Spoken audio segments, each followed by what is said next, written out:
दोस्तों आ देख रहे हो माशाल्लाह पट्टियां पट्ठे सारे रोके हुए साजी उन्होंने जिहड़ा कि ब्रीड सिस्टम के अंदर इन्होंने किन्ना ने जाना है चेक कर रहे हो माशाल्लाह खुदा देख रहे हो माशाल्लाह इन्हों के भैन भरा दे रहे माशाल्लाह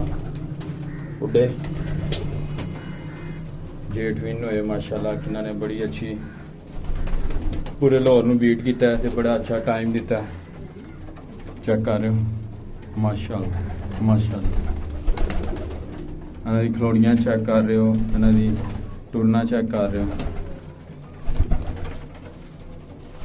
क्या बात माशाल्लाह माशाल्लाह